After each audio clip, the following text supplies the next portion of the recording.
assigned from last week. Those of you that completed it, I did score those in AP Classroom. If you did well enough that it were to improve your grade, I put that into Canvas for you. Otherwise, I excused it in Canvas. Either way, you should be checking my comments in AP Classroom, logging into that. This is basically what the rest of the year is going to look like. I'm going to assign various FRQs through AP Classroom because that's what the AP exam is going to look like. And you need to practice going over those and making a real attempt at using your book, using your notes. It's going to be an open note exam to answer each part of the question. A couple things. Some of you are taking photos to upload, which is fine. It's just really large file types. So I really think that Genius Scan app, which is free, is easier to use because it flattens out the files. Couple of you, instead of parsing it out and uploading for each part, just did it all on a whiteboard or one sheet of paper and uploaded the same thing for each part. Totally fine as well. Actually, that makes it a little easier for me because I only have to download one file to see it. But I really want to encourage you to take advantage of the opportunity to try and pass this exam. I'm committed to giving you the feedback and making these videos. So the best thing you can do for yourself is just make an attempt. Practice these FRQs, and I'll go over them every week. So here we go. I'm just going to do a share screen.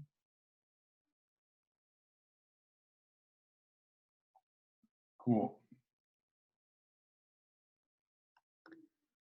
Let's go over this. The first one, a bank categorizes its customers into one of three groups based on their banking habits. A random sample of 30 customers from each group was selected, and the number of times each customer visited the bank during the past year was recorded.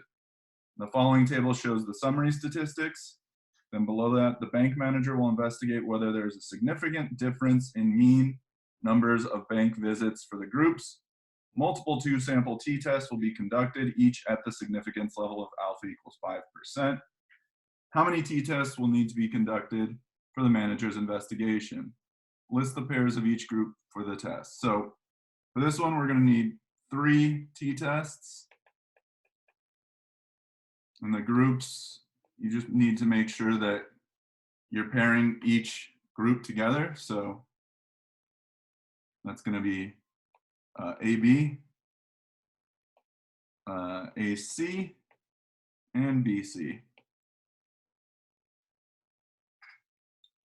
Okay, the significance level alpha of a single hypothesis test is the probability of making a type 1 error. The manager wants to know the probability of making a type 1 error for multiple t-tests, not just for a single t-test. This probability is called the family error rate for a type 1 error.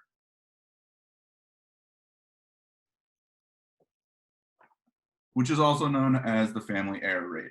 So B, a t-test has 2 possible outcomes: reject or do not reject the null hypothesis. Suppose the null hypothesis is true. So that's an important statement. We're assuming the null hypothesis is true. If the null hypothesis is rejected, the result is statistically significant, which would be a type 1 error. If the null hypothesis is not rejected, the result is not statistically significant, which would not be a type 1 error. Let S represent a statistically significant result, and N represent a result that is not significant. If P of S is 5, so again, this is just what they're saying is that if the null hypothesis is true, we should not reject it, and if we do, we've made a type 1 error. So P of S is just your significance level. That's the probability of making a type 1 error. What's the value of P of N, meaning the probability that we do not reject the null hypothesis, which would be correct in this situation? Well, that's just going to be the complement of P of S. So 1 minus 0.05, which is 0.95.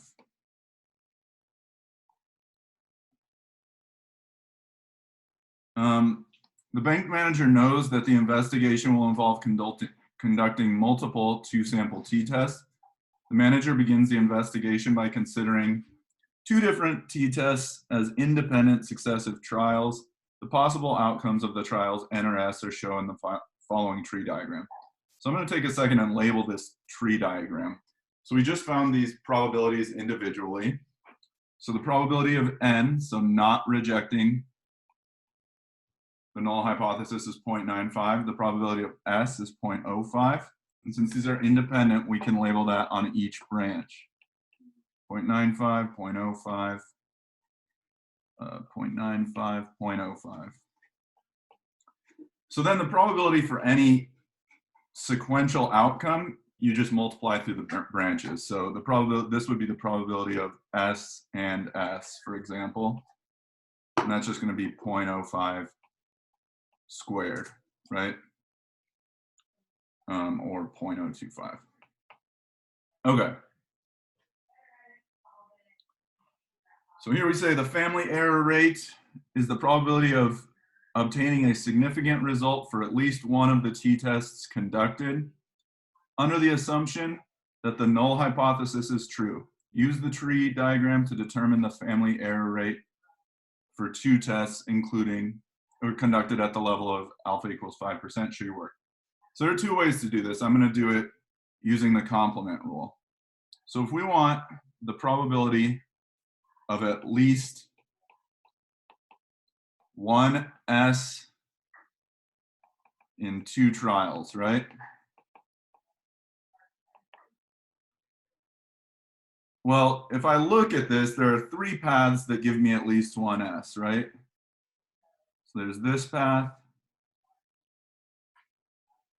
there's this path, and there's this path. All three of those have at least one type 1 error in them. And there's only one path that does not lead to a type 1 error, right? And that's this one. And the outcome there is 0.95 times 0.95, or 0.95 squared. But all other outcomes are included in the probability that we're looking for. So what I'm going to use is the complement rule. I'm going to say that that's 1 minus the probability of not significant and not significant, or 1 minus 0.95 squared, right, which we can go check our calculator. 1 minus 0.95 squared is 0.0975.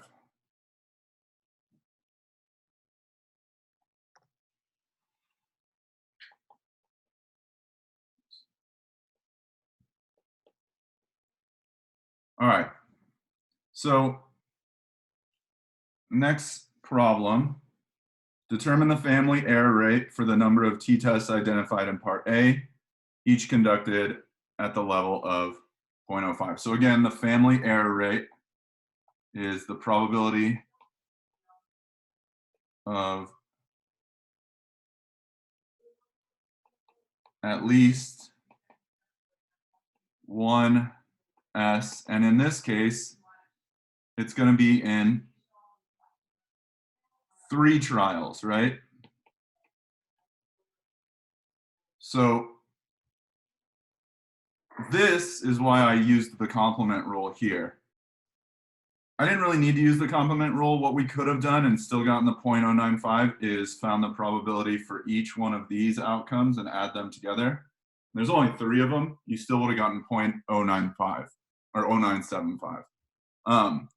But now, since we're adding another branch, because now we're talking about 3 trials, so there'd be another outcome for each one of these. We would have to think about a lot more outcomes to add together. But there's still only going to be one of them where it's no S's at all, so no significance at all, and it's going to be this one. So we're just going to use that complement rule again. So I'm going to say that this is 1 minus the probability of no S meaning 1 minus the probability of n and n and n, which is 1 minus 0.95 cubed, which we can again jump to the calculator for. And all I have to do is change my exponent from 2 to 3, and we get 0.143.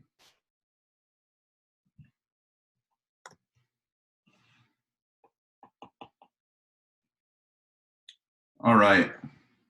So the manager wants the family error rate to be close to 0.05, suggests a single significance level that can be used for all of the individual t-tests that would bring the family error rate close to 0.05. Well, if we're conducting 3 tests, one way we can do it, reducing the significance level, right, is going to lower the family error rate. So one way we can try is just dividing by 3.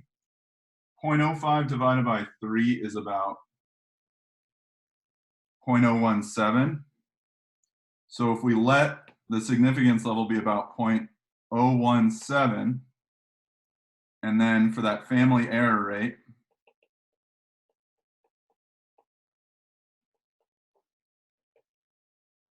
so that's going to make, that's the probability of S, remember, 0.017. That's going to make the probability of N 1 minus that, which 1 minus 0.017 is 0.983.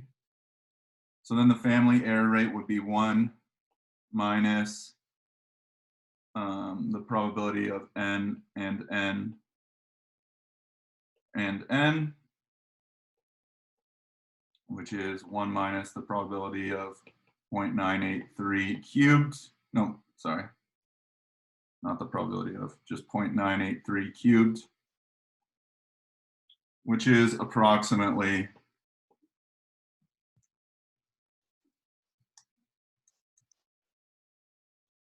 0.05, which is what we want, right? So that's our new family error rate.